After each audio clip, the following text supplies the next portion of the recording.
நம்ம பகவானுடைய அருள்னால் 5 அத்தியாயம் முடிச்சிருக்கோம். கொஞ்சம் முன்னாடி பார்த்துட்டு வந்துடுவோம் என்னெல்லாம் பார்த்துருக்கோம் அப்படின்னு. இதெல்லாம் கீதா மகாத்மியம் படித்தோம். கீதை படிக்கிறதுனால நமக்கு என்ன பிரயோஜனம் அப்படிங்கிறத மகாத்மியத்தில் தராதேவி பூமாதேவி மகாவிஷ்ணுக்கிட்ட ஒரு கேள்வி கேட்குறான். பகவானே, எனக்கு இந்த கடுமையான பிராரப்தத்தை நான் அனுபவிக்கும்போது அதை எப்படி துக்கப்படாமல் அனுபவிப்பது?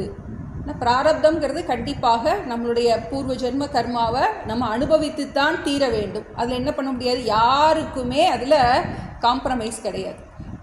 ஆனால் அந்த துக்கத்தை அனுபவிக்கும்போது வலி இல்லாமல் எப்படி துக்கத்தை அனுபவிக்கிறது அப்படின்னு ஒரு கேள்வி கேட்குறான். இப்போல்லாம் காது குத்தும்போது முன்னதில் என்னை வலிக்காமல் இருக்கிறதுக்கு ஒரு மருந்து தடவிடுறாங்க. காது குத்தி ஆகணும், வலியும் இருக்கக்கூடாது. அது மாதிரி நமக்கு இந்த பிராரப்தத்தை நான் அனுபவிக்கும் போது எப்படி துக்கம் இல்லாமல் அனுபவிப்பது? ஒரு முள்ளுக்குள்ளே நடக்கும்போது என்ன பண்ணுறோம், ஒரு செருப்பை மாட்டிட்டு நடக்கிறோம். அதுபோல பிராரப்தத்தை நம்ம துக்கம் இல்லாமல் அனுபவிப்பதற்கு உபாயம் இருக்கா அப்படின்னு பகவான் கிட்ட கேட்கும்போது பகவான் சொல்கிறாரு, நீ கீதையை உன்னுடைய வாழ்க்கை மயம் ஆக்கிட்டினா உனக்கு அதில் பகவான் எல்லா உபாயமும் சொல்லியிருக்காரு. எப்படி நம்ம இந்த வாழ்க்கையில் ஒரு தாமரை இலை தண்ணீர் போல், எப்படி தாமரை இலையில் தண்ணி இருக்குது ஆனால் என்ன ஆகுது, அந்த இலையில் ஒட்டாமல் இருக்குது. அதுபோல் நம்ம இந்த உலகத்தில் நம்மளுடைய கடமைகளை செஞ்சுக்கிட்டு இருக்கிற அதே சமயத்தில் இதனால் வருகின்ற துக்கத்தினால் நாம் சிறிதும் பாதிக்கப்படாமல் இருக்கலாம். அதுக்குரிய உபாயமாக இந்த பகவத்கீதை இருக்கின்றது அப்படின்னு சொல்லி தான் நமக்கு இந்த பகவத்கீதை படிக்க தொடங்கும். இப்போ நமக்கு வாழ்க்கையில் எல்லாருக்கும் ஒரே லட்சியம்தான், நிம்மதி. அந்த நிம்மதியைத்தான் நம்ம என்ன பண்ணிகிட்ருக்கோம், ஒரு ரூபத்தில் தேடிகிட்டு இருக்கோம்.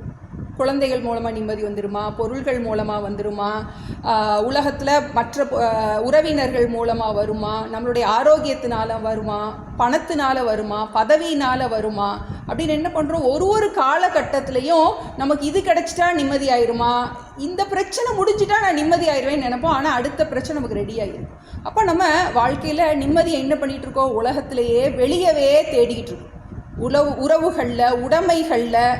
இப்போ சாஸ்திரம் நமக்கு நிம்மதிக்கான உபாயத்தை கொடுப்பதற்கு உரிய சாஸ்திரம் இந்த பகவத்கீதை. பகவத்கீதை படிக்கிறதுனால எனக்கு என்ன கிடைக்கும் அப்படின்னு நமக்கு தெரியும். நமக்கு பூர்ணமான நிம்மதி கிடைக்கும். பிரச்சனைகள் எதுவும் மாறாது. அந்த பிரச்சனைகள் நாம் எப்படி அணுகுகின்றோம் அந்த முறையை நமக்கு மாற்றி கொடுக்கின்றோம். நம்மளுடைய காலங்காலமாக நம்மளுடைய சாஸ்திரத்தில் இதுதான் நிம்மதிக்கு உபாயமாக கொடுக்கப்பட்டிருக்கின்றோம். அந்த வெஸ்டர்ன் எஜுகேஷன்லாம் ஹவு டு பி சக்ஸஸ்ஃபுல், எப்படி வெற்றி அடைவதுன்னு சொல்லி கொடுப்பாங்க. ஆனால் நம்மளுடைய சாஸ்திரம் எப்படி தோல்வியை எப்படி எதிர்கொள்வது, எப்படி நம் வாழ்க்கையில் ஒரு சமத்துவத்தை எப்படி நாம் கற்றுக்கொள்வது. ஏன்னா நம்ம சாஸ்திரம் ரொம்ப நேர்மையாக சொல்லுது, வாழ்க்கையில் எல்லாருக்கும் எப்பவுமே இது வெற்றி வந்துக்கிட்டே இருக்கவே இருக்காது. வாழ்க்கையில் வெற்றியும் தோல்வியும் மாறி மாறித்தான் வரும். கீதைக்கு இன்னொரு பேரே சமத்துவ யோகம்னு பேர். சமத்துவ யோகம்னா என்ன அர்த்தம், வெற்றியும் தோல்வியும் எப்படி நாம் சமபுத்தியோட கையாள்வது. நம்ம பார்த்தோம், ராமர் பார்க்குறோம், ராமபிரான் பார்க்குறோம். முந்தின நாள் பட்டாபிஷேகம்னு சொல்கிறாங்க, அடுத்த நாள் காட்டுக்கு போகணும்னு சொல்கிறோம். பகவானுக்கே அந்த கதி, அப்போல்லாம் நம்மலாம் என்ன கதி? அப்போது வாழ்க்கையில் ரெண்டும் மாறி மாறி வரும். அதனால தான் நமக்கு இது என்ன சொல்கிறோம், இருமைகள்னு சொல்கிறோம். ராத்திரி வந்தால் பகல் வரும். வாழ்க்கையில் ஒரு நாள்லேயே அந்த மாதிரி தான் இருக்குது. ஒவ்வொரு நாள்லேயும் நம்ம இருட்டுக்கும் வெளிச்சத்துக்கும் போயிட்டு தான் வர்றோம். அது மாதிரி தான் ஒவ்வொரு காலகட்டத்தில் என்ன இருக்கும், நமக்கு வெற்றியும் தோல்வியும் மாறி மாறி வந்துக்கிட்டே இருக்கும். ஆனால் நமக்கு என்ன, அது நமக்கு நம்ம நினச்சது கிடைக்கும் போது ரொம்ப சந்தோஷமாக இருக்குது. ஆனால் நமக்கு நினச்சதுக்கு பல விஷயங்கள் நடக்கும்போது என்ன பண்ண முடியல, நம்மால் அதை எதிர்கொள்ள முடியும். அப்போ அதே மாதிரி ஒரு போர்க்களத்தில் தான் அர்ஜுனனுக்கு ஒரு தடுமாற்றம் வருகின்றது. எல்லாருக்குமே வாழ்க்கை ஒரு போர்க்களம் தான். அதுக்குரிய காரணம் வேறா இருக்கலாம். ஒரு ரொம்ப சந்தோஷமான விஷயம் என்னென்னா, நம்ம நினைக்கிறோம் நம்ம ரொம்ப கஷ்டப்படுறோம்னு நினைக்கிறோம். வாழ்க்கையில் யாருமே நிம்மதியாக இல்லை, எல்லாருக்கும் ஏதாவது பிரச்சனை இருக்குது. நம்ம நினைக்கிறோம் ரொம்ப சந்தோஷமான என்ன சிறப்பு. பல நேரங்கள் பார்க்கும்போது நம்ம கோடு சின்ன கோடு தான், பக்கத்து வீட்டு கோடு பெரிய கோடாக தான் இருக்கும்.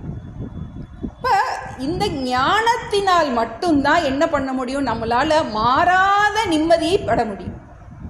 இந்த உறவுகளில், உடைமைகளில் வர்ற நிம்மதி எல்லாமே மாறிக்கிட்டே வர்றது. அப்பப்போ என்னாகும், கொஞ்ச நாள் ஒரு உறவு நல்லா இருக்கும், அடுத்து கொஞ்ச நாள் என்னாகும், எந்த உறவு தற்காலிகமானது, மாறிக்கிட்டே இருப்பது. எந்த உறவு நமக்கு இன்னைக்கு நிம்மதியை கொடுத்துச்சோ அதே உறவினால் நமக்கு துன்பம் வரலாம். அப்புறம் திடீர்னு ஒரு நாள் இவங்க இப்படி மாறுவாங்களான்னு நினைக்காத மாற்றங்கள் வரலாம். இப்போ மாறிக்கிட்டே இருக்கு. அப்போ நம்ம என்ன பண்ணுறோம், மாறுகின்ற பொருள்களில் நம்ம மாறாத இன்பம் வேணும்னு நினைக்கிறோம். அப்போ சாஸ்திரம் பகவான் ஸ்ரீகிருஷ்ணர் அர்ஜுனனுக்கு போதிப்பது போல, அர்ஜுனனை போல நம்ம எல்லாருக்கும் எப்படி நம்ம இந்த தற்காலிக சுகத்திலேருந்து விடுபட்டு நிரந்தரமான நிம்மதிக்கு உரிய வழியை சொல்கிறேன். இப்போ அதுதான் நம்ம முதல்ல எடுத்த உடனேயே பகவான் சொன்னார், ஆத்மாவினுடைய லட்சணத்தை சொல்கிறார். பண்டிதாக ந அனுஷோச்சந்தின்னு சொல்கிறார். ஞானி கவலைப்பட மாட்டான். தொடங்கும் போதே பகவான் என்ன சொல்ற, கவலைப்படாதன்னு சொல்லி தான் தொடங்குறார். கடைசி முடிக்க போதும் 18வது அத்தியாயத்தில் கடைசி அவருடைய உபதேசம் முடிக்கும் போது கவலைப்படாதன்னு சொல்லி தான் முடிக்கிறார். இப்போ கவலைகளில் இருந்து, கவலைக்கு காரணம் ஒவ்வொருத்தருக்கும் ஒன்றா இருக்கலாம், ஆனால் பரிபூர்ணமான கவலை கண்டிப்பாக இந்த கீதையை நம்மளுடைய வாழ்க்கை மையம் ஆக்குனா கண்டிப்பாக நாம் கவலையிலிருந்து பூர்ணமாக விடுபட முடியும். நமக்கு சில பேர் நினைக்கலாம், புரிய மாட்டேங்குது, கொஞ்சம் கஷ்டமாக இருக்கே அப்படின்னு நினைக்கலாம். நம்ம அந்த காலம் 1ஆப்புல இருந்தால் படிச்சிருப்போம், ஆத்திச்சூடி படித்தோம், அரைஞ்சைய விரும்புன்னு. புரிஞ்சா படித்தோம்? புரியல். அப்போ புரியல் அதுக்கு என்னது, ஒரு காலம் எடுக்குது. திரும்ப திரும்ப அதை படிக்கும்போது நம்ம வாழ்க்கையோடு உரைச்சி பார்க்கும்போது திருக்குறள் படிச்சிருப்போம், மார்க்குக்காக 2 மார்க்குக்கு படிச்சிருப்போம். ஆனால் இப்போ அது புரியுது நமக்கு. அது மாதிரி பகவத்கீதை வந்த உடனே எல்லாம் என்ன, அது புரியலை, பகவத்கீதையோ கைவல்ய நவநீதமோ நமக்கு முதல்ல எடுத்த உடனே புரியலை, நம்ம கவலைப்பட வேண்டாம். எப்படி நம்ம இப்போ நம்ம கீதையை படிக்கும்போது பொறுத்த வரைக்கும், உபநிஷத்துக்குள்ளே படிக்கும்போது நம்ம இப்போ ஒன்றாப்பு தான், நம்ம ஒரு குழந்தை தான். இப்போ என்ன ஆகணும், கொஞ்சம் கொஞ்சமாக நமக்கு இன்றைக்கி நமக்கு ஆத்திச்சூடி புரியுது, திருக்குறள் விளக்க உரையை வச்சு புரியுது இல்லையா? அது மாதிரி நம்ம ஒரே நேரம் நமக்கு புரியலை, கஷ்டமாக இருக்கே அப்படின்னு என்ன பண்ணலாம், யாரும் புதுசாக வர்றவங்க இது பண்ண வேண்டாம். கொஞ்சம் கொஞ்சமாக புரியும். நம்ம விடாமல் கேட்கும்போது என்னாகும், புரிய தொடங்கும். ஆரம்பத்தில் எடுத்தோடனே பகவான் ஆத்மாவுடைய லட்சணங்களை சொல்ல, ஆத்மா நித்தியமானது, சர்வகதமானது, அது வெயிலாலோ மழையாலோ பாதிக்கப்படாதது, எங்கும் நிறைந்துள்ளது, ஆத்மா ஏகக. இந்த மாதிரி நம்ம ஆத்மான்னு ஒரு கோணத்தை நம்மளை சிந்திக்க வச்சார். இந்த உடம்பிற்கு வேறாக ஆத்மா என்று இருக்கின்றது, அந்த ஆத்மஸ்வரூபம் அதுதான் உன்னுடைய யதார்த்த ஸ்வரூபம், அது அழியாதது அப்படின்னு சொல்லிட்டு, உன்னுடைய உறவினர்கள் நீ நினச்சிட்டு இருக்கி இல்லையா, அவங்க எல்லாமே வெறும் உடல்கள் தான். எப்படி ஒரு பழைய துணியை கழிச்சுட்டு என்ன பண்ணுறோம், நம்ம புதிய ஆடையை நம்ம எடுத்துக்கிறது மாதிரி இந்த மரண சமயத்தில் நாம் புதிதாக என்ன பண்ணுறோம், இந்த ட்ரெஸ்ஸு மாதிரி தான் இந்த உடல் என்பது. ஒரு வாசாம்சி ஜீர்ணானி யதா விஹாய நவானி கிருஹாத்தி யதோபராணி ததா ஷரீராணி விஹாய ஜீர்ணானி நவானி சம்யாதி தேகி அப்படின்னு பார்த்தோம். உடல்கள் மாறுறது, உடை மாறுறது போல இந்த உயிருக்கு இந்த உடல் ஒரு ஆடை அப்படிங்கிறத பார்த்தோம். ரொம்ப கஷ்டமாக இருக்கே அப்படின்னோடனே அதுக்கு தகுதியை கொடுக்கக்கூடிய கர்மயோகத்தை பகவான் உபதேசம் பண்ணார். ஞான யோகம்ங்கிறது நல்ல பக்குவம் வேணும் உனக்கு. இந்த ஞானத்தினால்தான் உனக்கு மோட்சம், இந்த ஞானத்தினால்தான் உனக்கு பரிபூர்ண நிம்மதி. ஆனால் இந்த ஞானத்தை பெறுவதற்கு தகுதி கர்மயோகத்தினால்தான் வரும். அதனால உன்னுடைய கடமையை நீ யோகமாக செய் அப்படின்னு சொல்ல, கர்மத்தை யோகமாக செய் அப்படின்னு சொல்ல. இப்போ கர்ம யோகம்னா என்ன அப்படிங்கிறதை பகவான் 3வது அத்தியாயத்தில் நல்லா விளக்கமாக சொன்னார். எப்படி நம்மளுடைய கடமையை செய்வது அப்படிங்கும்போது, பலனில்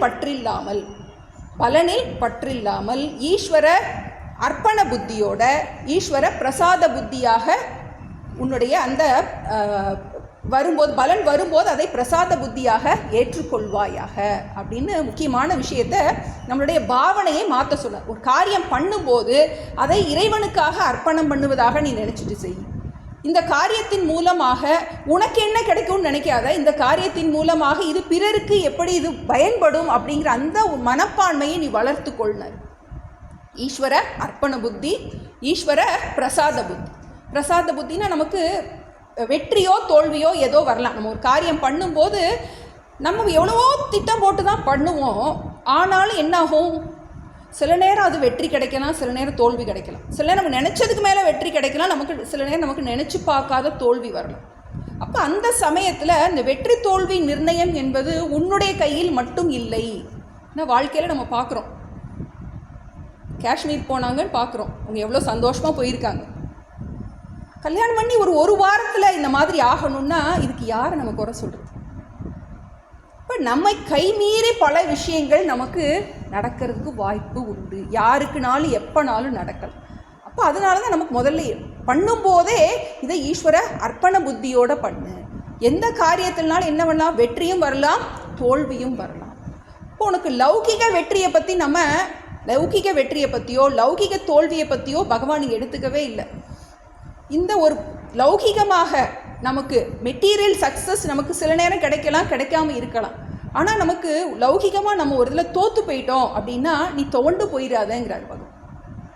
அதை நம்ம எவ்வளோதான் முயற்சி பண்ணியும் நம்ம தோத்துட்டோமே அப்படின்னு நினைக்க வேண்டாம். அதை நீ ஈஸ்வர பிரசாதமாக எடுத்துக்கோ.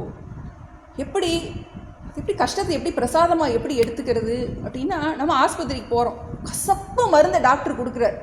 எதுக்காக கொடுக்குறாரு? நம்மளுடைய ஆரோக்கியத்தை மேம்படுத்துவது. அதுபோல் பகவான் எதுக்காக சில நேரம் நம்ம இவ்வளவோ நல்லவங்களாக இருக்கோம், தர்மமாக இருக்கோம், இருந்தாலும் ஏன் கஷ்டம் வருது அப்படின்னா சில கசப்புகள் நம் வாழ்க்கைக்கு நம் மனப்பக்குவத்திற்கு தேவைப்படலாம். அதனால அதை என்ன பண்ண, நீ அதை இறைவனுடைய பிரசாதமாக எடுத்துக்கோ. அப்போ அந்த மாதிரி ஒரு கஷ்டத்தை நம்ம ஈஸ்வரனுடைய பிரசாதமாக எடுத்துக்கொள்ளும் போது அந்த ஒரு புத்தியை நம்ம வளர்த்து கொள்ளும் போது என்ன ஆகும் அப்படின்னா நமக்கு இந்த ஞான யோகத்தை அடைவதற்கு உரிய தகுதி நமக்கு கிடைக்கின்றது.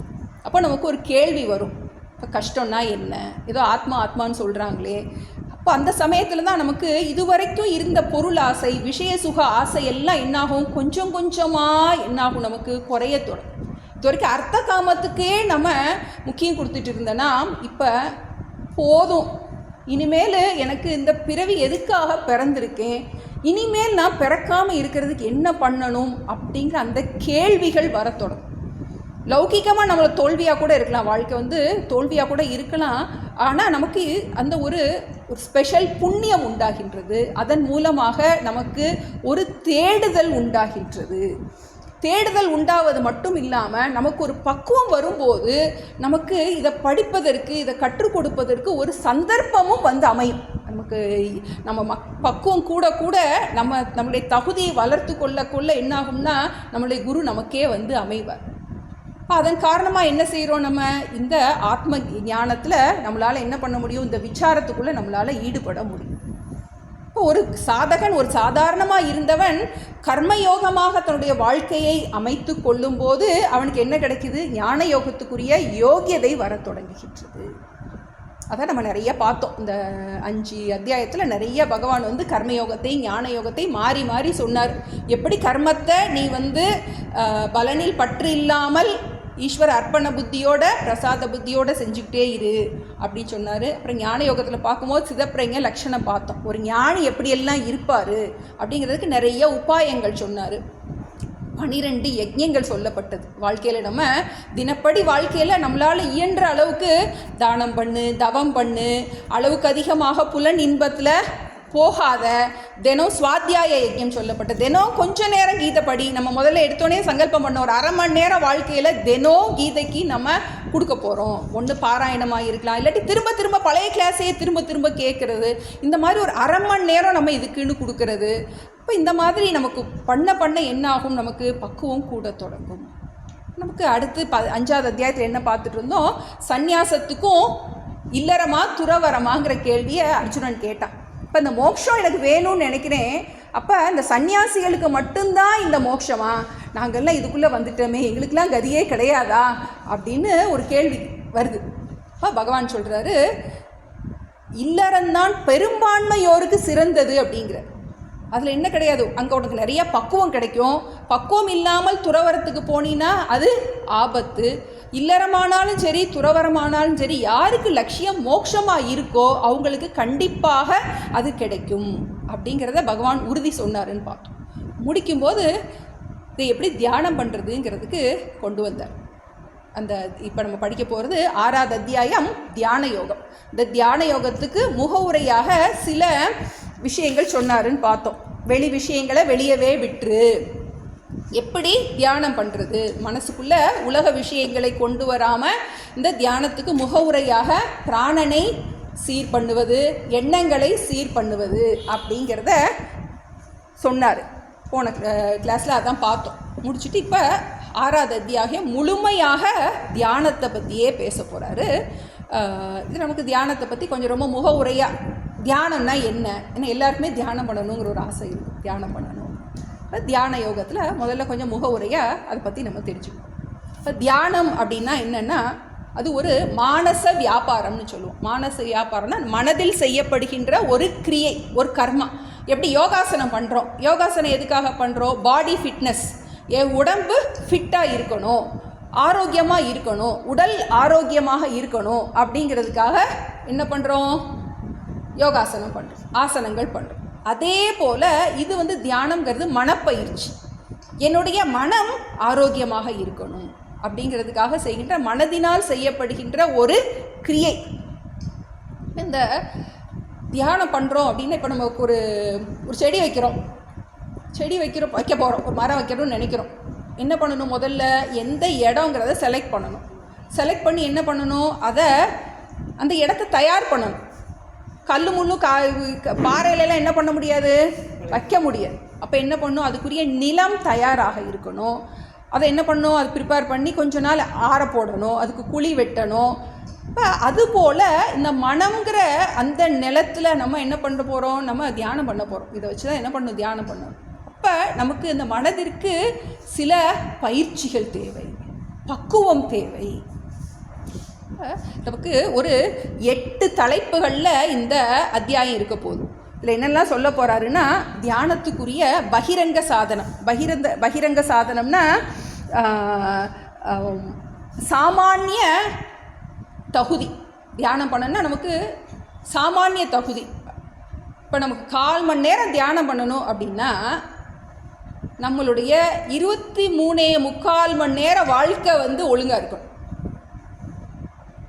அதன் அடிப்படையில் தான் என்ன ஆகும்? அந்த 1/4 மணி நேர தியானம் இருக்கும். இதெல்லாம் நமக்கு இது பாஹ்யமாக இருக்கக்கூடிய தகுதிகள், வெளியே புற தகுதிகள்னு சொல்லலாம். இப்போ நமக்கு தியானம் பண்ணணும்னா நம்மளுடைய வாழ்க்கையில் நம்ம ஆக்டிவிட்டீஸ் எல்லாம் எப்படி இருக்கணும், அதுக்கு பேர் பாஹ்யமான சாதனைகள், பகிரங்க சாதனம்னு சொல்லுவோம். அடுத்தது நமக்கு அடுத்த தலைப்பு அந்தரங்க சாதனம். நம்ம அதுக்கப்புறம் நமக்குள்ளே இருக்க வேண்டிய சாதனங்கள். நம்மளுடைய சாப்பாடு எப்படி இருக்கணும், நம்மளுடைய உழைப்பு எப்படி இருக்கணும், நம்மளுடைய தூக்கம் எப்படி இருக்கணும், எல்லாம் சொல்ல போகிறார் பகவான். இதுக்கெல்லாம் பேர் அந்தரங்க சாதனம்னு பேர். பகிரங்க சாதனம், அந்தரங்க சாதனம். அடுத்து தியான விஷயம், நம்ம எதை தியானம் பண்ண போகிறோம் அப்படிங்கிறது 3வது தியான விஷயம். அடுத்து தியான ஸ்வரூபம், தியானம்னா என்ன? 4 விஷயம் பார்த்துருக்கோம். பகிரங்க சாதனம், அந்தரங்க சாதனம், தியான விஷயம், தியான ஸ்வரூபம்.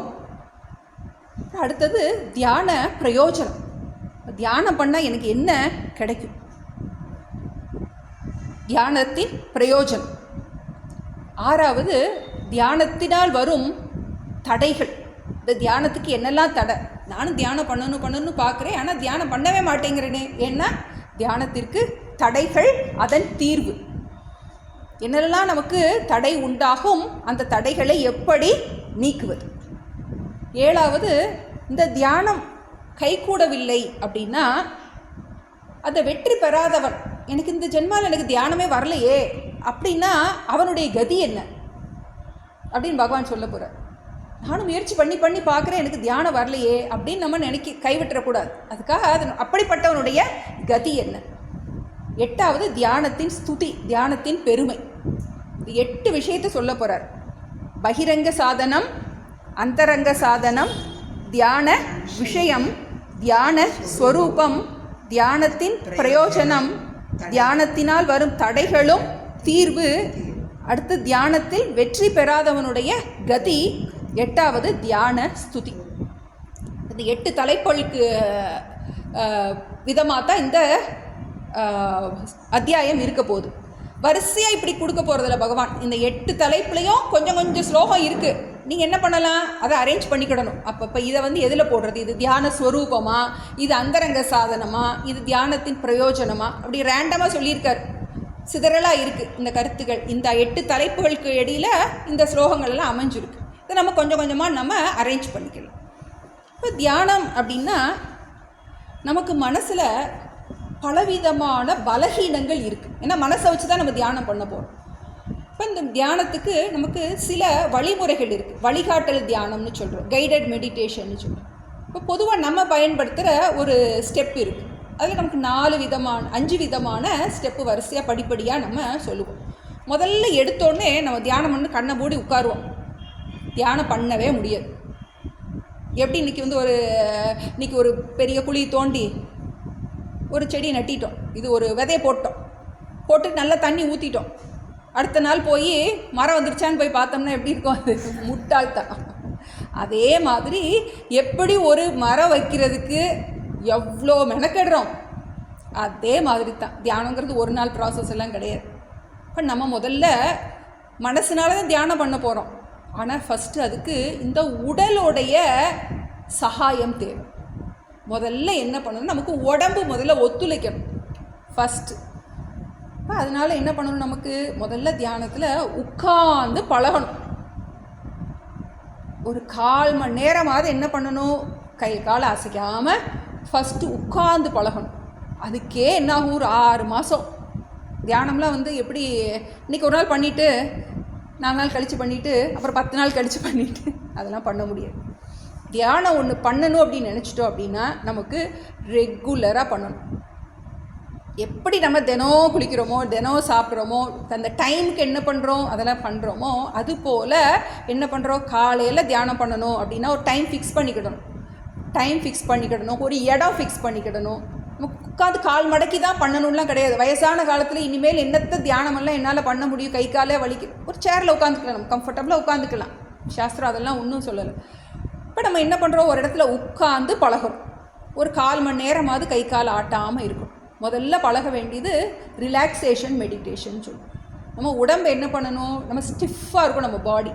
அப்போ என்ன பண்ணுறோம், நம்ம கொஞ்சம் அது தளர்வாக விடணும், கொஞ்சம் ரிலாக்ஸ் பண்ணுறது. அதுக்கு பேர் ரிலாக்ஸேஷன் மெடிடேஷன்னு பேர். முதல்ல நம்மளுடைய உடம்பை தளர செய்யணும். இந்த இறுக்கமெல்லாம் போய் எண்ணங்கள் என்னவாக கூட இருக்கலாம். ஒரு 1/4 மணி நேரம் கை காலை அசைக்காமல் நான் உட்காந்துருக்கோம். என்ன வேணாலும் வரட்டும், அதை பற்றி நம்ம கவலைப்பட வேண்டியதில்லை. முதல்ல நம்மளுடைய கவனம் ஃபுல்லாக நம்மளுடைய உடம்புல தான் இருக்கணும். ஃபஸ்ட்டு நம்மளுடைய கவனம் ஃபுல்லாக உடம்பை தான் நினைக்கணும். உடம்பை ஆட்டாமல் இருக்கிறது தியானத்தின் ஃபஸ்ட்டு ஸ்டெப்பு. ஒரு இடத்துல உட்காந்து கை கால் அசைக்காமல் ஒரு 1/4 மணி நேரம் அப்படியே ரொம்ப நேரம் தியானம் பண்ணிட்டோன்னு நினைப்போம். கண்ணை முழிச்சு பார்த்தோம்னா 5 நிமிஷம் கூட போயிருக்காது. நம்ம என்னமோ தியானமே சமாதியே கூட்டிகிட்ட மாதிரி நமக்கு இருக்கும். அப்படியே உட்காந்துட்டோம், பரவாயில்ல உட்காந்துட்டோம்னு நினைப்போம். கண்ணை திறந்து பார்த்தா 5 நிமிஷம் தான் போயிருக்கும். முதல்ல அப்படி தான் இருக்கும். இப்போ ரெகுலராக என்ன பண்ணணும், அதை பழக்கணும். இப்போ எப்படி ஒரு குழந்தைய பழக்கிறோமோ அதுபோல் நம்ம வீட்டு பிள்ளைகளே வெளிநாட்டில் இருந்துச்சுட்டு வந்துட்டா நம்மகிட்ட முதல்ல வராது, திருப்பிக்கும். அப்போ என்ன பண்ணுறோம், நம்ம இதை கொடுத்து தாஜா பண்ணி என்ன பண்ணுறோம், எப்படியாவது நம்மக்கிட்ட வர வச்சுட்டு தூக்கிட்டு போயிடுவோம் இல்லையா. முகத்தை பார்த்துட்டு வராது. முதல்ல ரொம்ப நாள் கழித்து வந்தது அப்படின்னா எப்படி அதை பழக்கிறோமோ அதுபோல் எப்படி இந்த முகத்தை திருப்பிட்டு போயிடுமோ அதுபோல் மனசு நம்ம கூட வரவே வராது. அப்போ அது என்ன பண்ணணும், நம்ம முதல்ல ஃபஸ்ட்டு உடம்பை பழக்கணும். அதுக்கப்புறம் நம்மளுடைய பிராணனை கவனிக்க தொடங்கணும். அந்த பிராணன் நமக்கு சீராக இருக்கணும். நம்ம கவனத்தை உடம்புலேருந்து உட்கார்ந்து பழகிட்டோம் அப்படின்னா அடுத்து பிராணனை கவனிக்க தொடங்கும். அதுக்கப்புறம் நம்மளுடைய எண்ணங்களை கொஞ்சம் கவனிக்க தொடங்கும். எண்ணங்களை தடை பண்ண வேண்டியதில்லை, அதை கவனிக்க தொடங்கினாலே அது கொஞ்சம் கொஞ்சமாக குறைய தொடங்கும். சும்மா ஜஸ்ட் மைண்ட் வாட்சிங்னு பேர். மனசு கொஞ்சம் அமைதியாக தொடங்கினோடனே என்ன ஆகும்னா உடனே நம்மளுடைய புத்தியை நேரம் நல்லா வேலை பார்க்க தொடங்கும். அதாவது சொல்ல மெடிடேஷன் பண்ணால் நல்லா நமக்கு சக்ஸஸ்ஃபுல்லாக இருக்கலாம் அப்படின்னா நமக்கு அமைதியான மனதோடு இருக்கும்போது நம்மளுடைய எண்ணங்கள் என்னாகும், நமக்கு நன்றாக தீர்க்கமான ஒரு சிந்தனைகள் வர தொடங்கும். இப்போ நம்மளுடைய லட்சியம் தியானம் தானே ஒழிய நம்மளுடைய பிரச்சனைக்கெல்லாம் தீர்வை தேடுறதுக்காக தியானம் பண்ணலை. அது ஒன்று இருக்குது. நமக்கு ஒரு பிரச்சனை இருக்குன்னா அமைதியாக உட்காந்து சிந்திக்கிறது, தட் இஸ் டிஃப்ரெண்ட். இப்போ நம்ம பண்ண போகிற தியானத்துக்கு அது லட்சியம் கிடையாது. இப்போ என்ன பண்ணணும், அதையும் கண்டுக்கக்கூடாது. இப்போ என்ன பண்ணுறோம், முதல்ல கொஞ்சம் வாட்ச் பண்ணுறோம், கொஞ்சம் அமைதியாக உடம்பை தளர்ப்பது, பிராணனை தளர்ப்பது, அப்புறம் எண்ணங்களை கவனிப்பது, நம்மளுடைய சிந்தனைகளை கவனிப்பது. இது பேர் ரிலாக்ஸேஷன் மெடிடேஷன். இதுவே நமக்கு ஒரு ரெகுலராக பண்ணினாலே ஒரு 4-5 மாதம் ஆகும். நமக்கு ரெகுலர் டைமு, ரெகுலர் பிளேஸ், ஒரு இடமும் டைமும் நீங்கள் ஃபிக்ஸ் பண்ணிவிட்டு ரெகுலராக செஞ்சு பார்த்தீங்கன்னா ஒரு 3 மாதம் ஆன உடனே உங்கள் மனசு உங்களை கூப்பிடும். நீங்கள் உங்கள் வீட்டு குட்டி பிள்ளைகளை வாக்கிங் சாயங்காலம் கூட்டிகிட்டு போனீங்கன்னு வச்சுக்கோங்க, அதுக்கு கரெக்டாக அந்த டைமுக்கு என்ன பண்ணும், நம்மளை வெளியே வான்னு கூப்பிடும், கூட்டிகிட்டு போகும், விடாது. அதுபோல் என்னாகும், ரெகுலராக நீங்கள் உட்காந்து அந்த ஒரு 1/4 மணி நேரம் தான் அந்த அமைதியை நமக்கு பழகிட்டோம் அப்படின்னா அந்த அமைதியை நம்மளே விரும்ப தொடங்கும். முதல்ல என்ன பண்ணுவோம், கஷ்டப்பட்டு தான் அதை என்ன பண்ணணும், அதை பழக்கணும். அதுக்கப்புறம் என்னாகும் அப்படின்னா, இப்போ நமக்கு ஒரு பர்டிகுலர் டைமில் நம்ம விளக்கு பொருத்தி பழகியிருக்கலாம் அப்படின்னா என்ன ஆகும், அந்த டைமில் நமக்கு வீட்டுக்கு விளக்கு பொருத்தோன்னு நமக்கு நினைப்போம். அதே மாதிரி தான் இது, நமக்கு எல்லாமே பழக்கம் தான். இப்போ பழக்க என்ன ஆகும்னா நமக்கு அதில் ஒரு ஈடுபாடு வர தொடங்கும். அப்புறம் அதுக்கப்புறம் இது ரிலாக்ஸேஷன் மெடிடேஷன். அடுத்த ஸ்டேஜ் கான்சன்ட்ரேஷன் மெடிடேஷன். இப்போ நம்ம என்ன பண்ணுறோம், அடுத்து நம்மளுடைய மனசுக்கு ஒரு விஷயத்தை கொடுத்து அதையே யோசிக்க சொல்கிறது. இப்போ முதல்ல எடுத்தோடனேலாம் நம்மளால் ரொம்ப நேரம் மனசை எதுலேயும் குவிக்க முடியாது. அதனால என்ன பண்ண சொல்லியிருக்கு சாஸ்திரத்தில், நம்ம கோயிலுக்கெல்லாம் போகிறோம் இல்லையா, அந்த கோயிலுக்கெல்லாம் போனதை மனசால் கோயிலுக்கு போகிறது. அப்போ பிரேக் பண்ணாமல் நம்மளுடைய எண்ணங்கள் என்ன பண்ணுறது, அந்த கோயிலுக்கு நம்ம உடம்பால் போயிருப்போம், உடம்பால் போயிருந்தால் தான் மனசால் பண்ண முடியும். அப்படி இல்லாட்டி நம்ம வீட்டில் நம்ம என்ன பண்ணியிருக்கலாம், வீட்டில் பூஜை பண்ணியிருக்கலாம். அந்த பூஜையவே என்ன பண்ணலாம், மானசீகமாக பண்ணுறது, மனசில் வேறு விருத்திகள் வராமல் அதையே கொண்டு வர்றது. அது மானச பூஜான்னு பேர். இந்த மாதிரி நமக்கு கொஞ்சம் ஸ்தூலமாக இருந்து தான் சூக்ஷ்மத்துக்கு கொண்டு வர முடியும். இப்போ மானச பூஜா கொஞ்ச நாள் அதிலேயே இருந்து பழகலாம். பழகிட்டு அதுக்கப்புறம் என்ன பண்ணணும்னா மானச பாராயணம். நம்ம நிறையா படித்து வச்சுக்கணும். இதுக்காக என்ன பண்ணணும், நிறையா படிச்சுக்கலாம். ஒன்றும் இல்லைன்னா நமக்கு ஒரு சிவபுராணம் மட்டுமாவது. இப்போ மனசுக்குள்ளேயே என்ன பண்ணுறோம், அந்த சிவபுராணத்தையோ ஏதோ ஒன்று, விநாயகர் அகவல், எது உங்களுக்கு பிடிச்சதாக இருந்தாலும் ஒரு 1/4 மணி நேரத்துக்கு ஒரு ப்ரோக்ராம் வச்சுக்கிடணும். இந்த 1/4 மணி நேரம் மனசுக்குள்ளே இதை சொல்லும் போது என்னாகும் அப்படின்னா ஆட்டோமேட்டிக்காக நமக்கு மற்ற விருத்திகள் உள்ளே வராது. தியானம் என்பது என்ன அப்படின்னா மனசு எப்போவுமே தம்போக்கிலேயே சிந்திச்சு பழகுனது. இப்போ அதுக்கு ஒரு விஷயத்தை கொடுத்து நீ இதைத்தான் சிந்திக்கணும் அப்படின்னு சொல்கிறதுக்கு பேர் தான் தியானம். இப்போ எடுத்தோடனே ஓம் நம சிவாய 1008 தடவை சொல்லுன்னா சொல்லவே சொல்லாது மனசு, நம்மளை அதெல்லாம் சொல்லாது. அப்போ என்ன பண்ணுறோம், அதுக்கு எப்படி இந்த குட்டி பிள்ளைக்கு ஒரு சாக்லேட்டை கொடுத்து ஏமாற்றி தூக்கிட்டு போகிறோம் பார்த்தீங்களா, அது மாதிரி மைண்டை தூக்கிட்டு போகிறோம். எதுக்கு தூக்கிட்டு போகிறோம், முதல்ல ஒரு பூஜை பண்ணு அப்படின்னு பூஜையை நம்ம என்னெல்லாம் கோயிலுக்கு போனதெல்லாம் அதெல்லாம் நம்ம நினச்சி மனசுக்குள்ளே கொண்டு வரலாம். இறைவனோட உருவத்தை கொண்டு வரலாம். அப்படி இல்லாட்டி என்ன பண்ணலாம், மானசீகமாக பூஜை பண்ணலாம். இப்போ இதெல்லாம் கொஞ்ச நாள் ஜஸ்ட் 15 நிமிஷம். இப்போ நம்ம தியானத்துக்கு உட்கார போகிறோம் அப்படின்னா அதுக்கு ஒரு 1 மணி நேரத்துக்கு முன்னாடியே வீட்டில் இருக்கிற விவகாரத்தை எல்லாத்தையும் புறணி பேசுகிறது, ஃபோனெல்லாம் க்ளோஸ் பண்ணி வச்சுருக்கணும். அப்போ தான் தியானத்தில் என்ன பண்ண முடியும், உட்கார்ந்தா இந்த ஒரு 15 நிமிஷத்துக்கு ஹெல்ப் பண்ணும். இப்போ பக்கத்து வீட்டில் போய் புறணி பேசிட்டு வந்தோடனே தியானம் பண்ணுறேன்னா மைண்டுக்குள்ளே என்ன ஆகும், நம்ம ஏற்கனவே என்னென்ன குப்பையெல்லாம் போட்டிருக்கோமோ அதெல்லாம் என்ன ஆகும்னா அது ஆள் மனசுக்கு போயிடும். நம்ம தியானத்தில் உட்காந்து எதை யோசிக்கிறோமோ அது என்னாகும், நமக்கு மேல் மனசுலேருந்து ஆள் மனசுக்கு போயிடும். அந்த குப்பையெல்லாம் என்ன ஆயிரும், மேலேயாவது இருந்ததெல்லாம் தியானத்தில் உட்காந்தோடனே உள்ளுக்குள்ளே போயிடும். அப்போ ஒரு 1 மணி நேரத்துக்கு முன்னாடியே அதை கொஞ்சம் ப்ரிப்பேர் பண்ணிவிட்டு என்ன பண்ணுறோம், இந்த மானச பூஜா, மானச பாராயணம் அது பண்ணிவிட்டு கொஞ்சம் பக்குவம் வரோட்டு அதுக்கப்புறம் தான் மானச ஜபம். ஜபம்னா என்னது, ஒரு மந்திரத்தை 1008 தடவை சொல்கிறது. அந்த மாதிரி ஒரு சிஸ்டம். கொஞ்சம் கொஞ்சமாக என்ன பண்ணுறோம், நம்ம அதை கல்டிவேட் பண்ணுறோம், அதை வளர்த்து கொள்வது. 108 தடவை சொல்கிறேன், 1008 தடவை சொல்கிறேன் அப்படிங்கும்போது நமக்கு என்னாகும், மனசு கொஞ்சம் கொஞ்சமாக ஒருமுகப்படத்தோடும். இப்போ நம்ம பண்ண போகிற தியானம் எதுக்காக அப்படிங்கிறத கொஞ்சம் நல்லா தெரிஞ்சுக்கணும். இந்த தியானத்தினால நமக்கு நிறைய சித்திகள்லாம் வந்துடலாம். இப்போ எப்படின்னா, மனதுங்கிறது ஒரு மிகவும் பலம் வாய்ந்த ஒரு கரணம். அதுக்கு அவ்வளோ சக்தி கிடையாது. எப்படின்னா, ஒரு சூரிய வெளிச்சம் இருக்குது, அது ஒரு லென்ஸ் மூலமாக ஒரு பேப்பரில் வச்சோம்னா என்ன ஆகும், நமக்கு அது எரிஞ்சிருச்சு. அது மாதிரி நம்மளுடைய மனம்ங்கிறது ரொம்ப ஒரு பவர்ஃபுல்லான, அதுக்கு எவ்வளவோ சக்தி இருக்குது. அதை என்ன பண்ணணும், நம்ம சரியான விதத்தில் பயன்படுத்தணும். அதனால் நம்ம இந்த மாதிரி இந்த மனசினால் ராவணன் பார்க்குறோம், அவனுக்கு அவ்வளவு அந்த சக்தினால் என்ன பண்ணால் அதை தப்பாக பயன்படுத்தும். இதனால் என்ன வரலாம், நிறைய நமக்கு சித்திகள் வரலாம். சித்திகள்லாம் வந்துச்சுன்னா நமக்கு ஆன்மீக வாழ்க்கைக்கு அவைகள் எல்லாம் தடைகள். அது நல்லா புரிஞ்சுக்கணும். நம்ம பண்ண போகிற தியானம் எதுவுமே இந்த சித்திகளுக்காக கிடையாது. என்னென்னமோ கிடைக்கும் நமக்கு. அந்த அஷ்டமா சித்திகள் இருக்குது. நம்மளுடைய உடம்பு என்ன பண்ணும், பறக்க தொடங்கும். நீர் மேலே நடக்கலாம், அதெல்லாம் நடக்கலாம். ராமகிருஷ்ணர்கிட்ட ஒருத்தர் போய் சொன்னாராம், எனக்கு நீரில் நடக்கிறதுக்கு சித்தி வந்திருக்கு அப்படின்னு. அவர் சொன்னாராம், ₹1 கொடுத்தா ஓடக்காரி ஒன்று இங்கேருந்து அங்கே கொண்டு போய் விட்டுருவா, இதுக்காக நீ வாழ்க்கை பூரா நீ இதுக்காக நீ பயன்படுத்தினியா அப்படின்னு. அப்போ இந்த சித்திகள்லாம் என்னாகும், நமக்கு அடுத்தவங்களுடைய மனசு நமக்கு அப்படியே தெரிய தொடங்கிடும். என்னென்னமோ சித்திகள் எல்லாம் இருக்குது. இந்த சித்திகள் எல்லாமே நமக்கு ஆன்மீக வாழ்க்கைக்கு தடைகள். நம்ம அதனால் இந்த சித்திகளுக்காக என்ன பண்ணலை, தியானம் பண்ணலை. இன்னும் நிறைய நமக்கு இந்த சக்ரா மெடிடேஷன், குண்டலினி மெடிடேஷன் அதெல்லாம் சொல்லுவாங்க.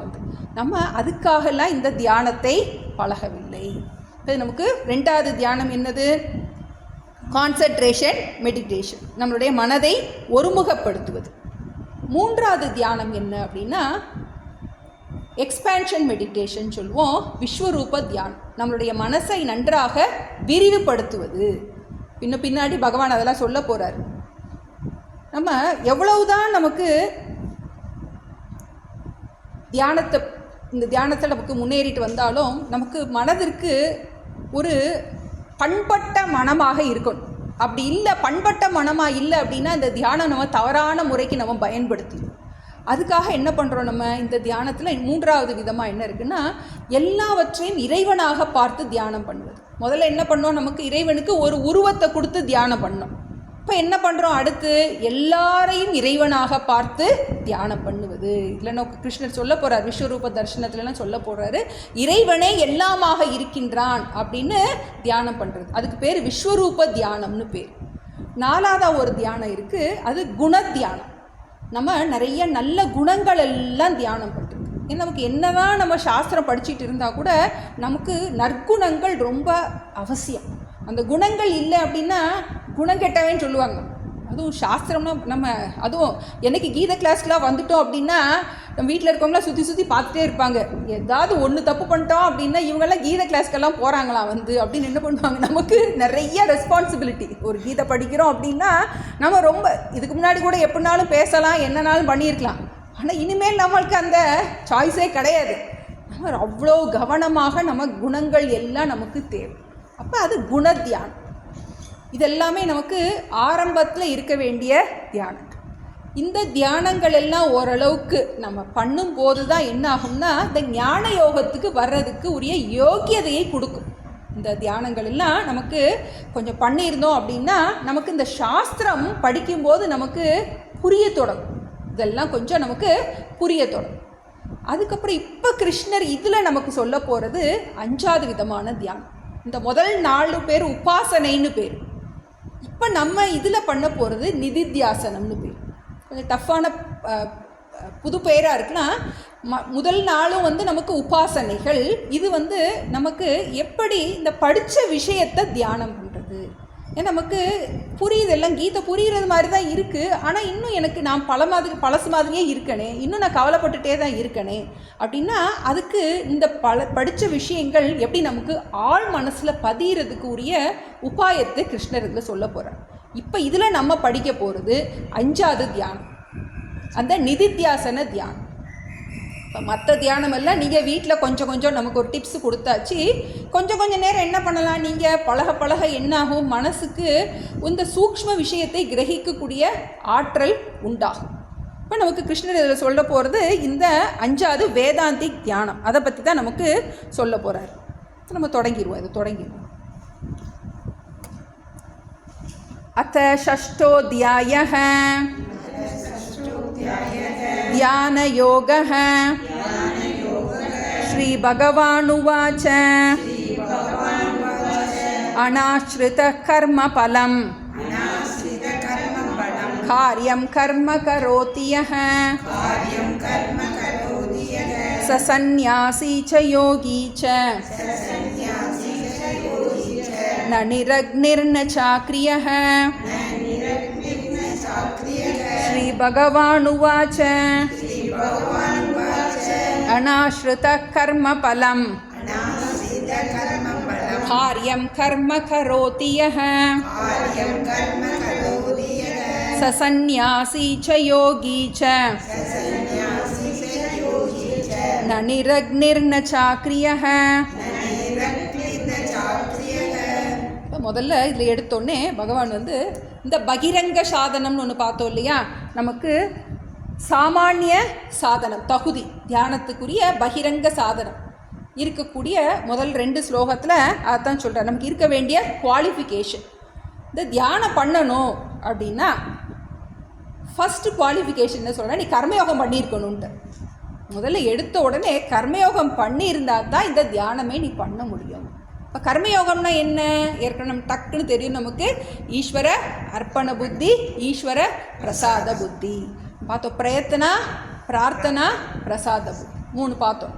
இப்போ யாருக்கு இந்த கர்மயோகம் நன்றாக பயிற்சி பண்ணியிருக்கானோ, அபியாசம் பண்ணியிருக்கானோ, இப்போ ஒரு கண் ஆஸ்பத்திரியில் போய் கண் ஆப்ரேஷன் பண்ணணும் அப்படின்னா என்ன செய்வாங்க, முதல்ல எல்லா டெஸ்ட்டும் பார்ப்பாங்க.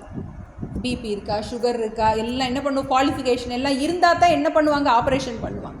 அது மாதிரி ஒரு தியானம் பண்ணணும் அப்படின்னா நமக்கு மனம் முதல்ல கொஞ்சம் அமைதி அடையணும். சாதாரணமாகவே நம்ம மனசில் எதை பற்றி ரொம்ப நினைப்போம், ஒன்று நமக்கு விரும்பின விஷயத்தை பற்றி நினைப்போம், இல்லாட்டி நம்மளுக்கு வெறுப்பான விஷயத்தை பற்றி நினைப்போம். அதில் தான் மைண்ட் என்ன பண்ணுவோம், இழுத்துட்டு போகும். அப்போது நமக்கு கர்மயோகம் பண்ணி நம்ம ஒரு சமத்துவ புத்தியை, எல்லாவற்றையும் ஏற்றுக்கொள்ளுதல்ங்கிற அந்த மனப்பக்குவம் ஓரளவுக்கு நமக்கு இருந்தால் தான் என்ன பண்ண முடியும், நம்ம தியானத்துக்குள்ளேயே போக முடியும். அதனால தான் என்ன சொல்கிறாரு பகவான், அநாஸ்ரிதः கர்ம பலம் காரியம் கர்ம கரோதி யஹ. எவன் ஒருவன் அநாஸ்ரிதः கர்ம பலம், கர்ம பலத்தில் பற்றில்லாதவனாக, பலனில் பற்று இல்லாதவனாக. முதல்ல இந்த தியானம் பண்ணணும் அப்படின்னா நமக்கு ஃபஸ்ட்டு நமக்கு லட்சியம் தெளிவாக இருக்கும். எனக்கு மோட்சந்தான் வேணும் அப்படின்னு அந்த ஒரு தீர்மானம் நமக்கு இருக்கும். எனக்கு போதும், எனக்கு படித்த விஷயங்கள் எனக்கு நன்றாக மனதில் ஆழமாக பதியணும். இவ்வளோ நாள் நம்ம 5 அத்தியாயம் படிச்சிட்டோம், ஏதோ கொஞ்சம் கொஞ்சம் புரியுது, அந்த புரிஞ்ச விஷயங்கள் நமக்கு மனசில் பதியணும். இனிமேல் எனக்கு இதுதான் லட்சியம் அப்படின்னு என்ன பண்ணுறோம், நம்மளுடைய விவகாரத்தில் இருக்கின்ற அந்த பற்றுகள் எல்லாத்தையும் குறைத்து கொண்டு கொஞ்சம் கொஞ்சமாக குறைச்சிட்டு, நமக்கு உடனே எப்படி ஆசையெல்லாம் விட முடியுமா, நிறைய இன்னும் ஆசை இருக்கே அப்படின்னா, இப்போ நம்ம சாப்பாடு இருக்குது, சாப்பிட்றதுக்கு என்ன பண்ணுறோம், கொஞ்சோண்டு ஊறுகாய் வச்சு சாப்பிட்றோம்.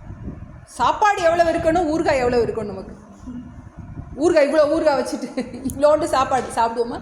இப்போ அதுபோல் நமக்கு வாழ்க்கையில் அர்த்தகாமம் தேவை. பணம் இல்லாமல் இருக்க முடியாது, உறவுகள் இல்லாமல் இருக்க முடியாது, தனியாக நம்ம காட்டுக்கெலாம் போய் இருக்க முடியாது.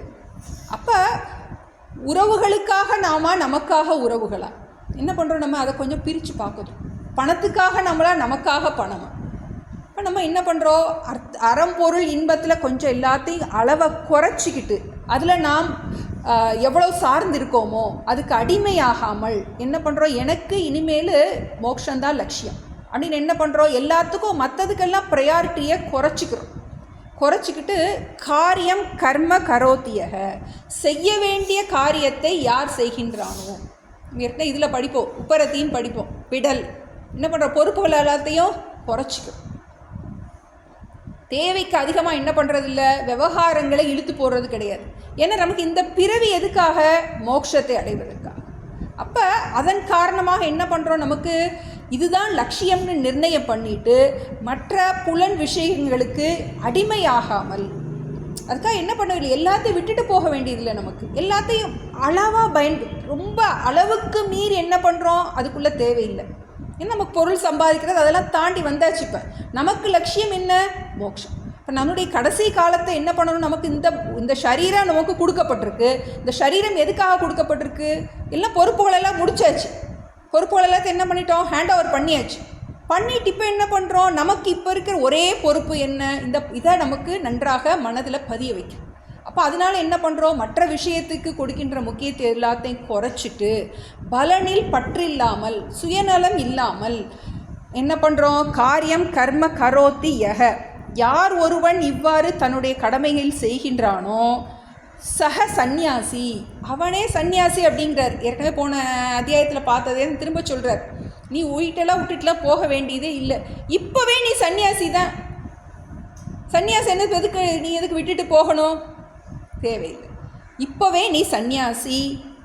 யோகி யோகின்னா இந்த இடத்துல மனதை அமைதிப்படுத்தினவன். இப்போ உனக்கு எதிர்பார்ப்புகள் எல்லாம் குறைஞ்சிக்கிட்டே வருது அப்படின்னா உன் மனம் கண்டிப்பாக அமைதியாகத்தான் இருக்கும். எது வந்தாலும் என்ன பண்ணிக்கிற, ஏற்றுக்க போகிற. நம்ம என்ன பண்ணிட்டோம், ஈஸ்வர பிரசாத புத்தி. என்ன கொடுத்தாலும் என்ன பண்ணுறோம், எது நமக்கு எவ்வளோ பெரிய தோல்வி கொடுத்தாலும் என்ன பண்ணுறோம், அதை நம்ம எனக்கு கிடைச்ச அந்த கசப்பு மருந்து, பகவான் ஏதோ எனக்கு பக்குவத்தை கொடுத்துருக்கிறதுக்காக இந்த மருந்தை கொடுத்துருக்காருன்னு என்ன பண்ணிடணும், டபக்குன்னு முழுங்கிடணும். எந்த விதமான புலம்பலும் இல்லாமல் பண்ணும்போது என்ன ஆகும், நமக்கு மன அமைதி கண்டிப்பாக வந்து தான் ஆகும். மனப்பக்குவம் கண்டிப்பாக வரும். பகவான் இதை கொடுத்து தான் பரீட்சை பண்ணி பார்ப்பார். கஷ்டம் கொடுக்காமலாம் நிஷ்டை வரவே வராது. என்ன பண்ணுறோம் நம்ம, அதை யோகீச்ச யோகீச்ச ந நிரக்னிகி நச்ச அக்ரியக. நிரக்னின சந்நியாசி, அக்ரியகன்னு சந்நியாசி, கிரியைகள் அற்றவன். யார் ஒருத்தர் செயல் எல்லாத்தையும் விட்டுட்டு போகிறானோ, இந்த அக்னிஹோத்ராதி கர்மங்கள் எல்லாத்தையும் விட்டவனாக இருக்கானோ அவன் உண்மையிலே சந்நியாசி கிடையாது. யார் ஒருவன் தன்னுடைய காரியம் பண்ணும்போது பலனில் பற்றில்லாமல் யார் ஒருவன் தன்னுடைய கடமைகளை செய்கின்றானோ அவன் சந்நியாசிக்கு சமம், அவன் யோகி, அவனுக்கு சமத்துவ புத்தி இருக்கின்றது. அப்படிப்பட்டவனுக்கு தான் தியானம் பண்ணுறதுக்கு மனப்பக்குவம் உண்டாகும் அப்படின்னு சொல்லிட்டு முதல்ல எடுத்தோடனே ஒரு குவாலிஃபிகேஷன் சொல்கிறார். அப்போ நமக்கு தியானம் பண்ணணும் அப்படின்னா என்ன, நம்ம எதிர்பார்ப்புகள் எல்லாத்தையும் குறைத்து கொண்டு கொஞ்சம் கொஞ்சமாக குறைச்சிட்டு என்ன பண்ணுறோம், நம்ம இதுதான் லட்சியம் அப்படிங்கிறத நன்றாக தீர்மானித்து கொண்டு இந்த தியானத்தில் ஈடுபட வேண்டும். நீ அடுத்த கிளாஸில் நம்ம பார்ப்போம். ஸ்ரீ பகவானுவாச்ச அநாஸ்ருத கர்ம பலம் காரியம் கர்ம கரோதி யஹ ச சந்நியாசி ச யோகி ச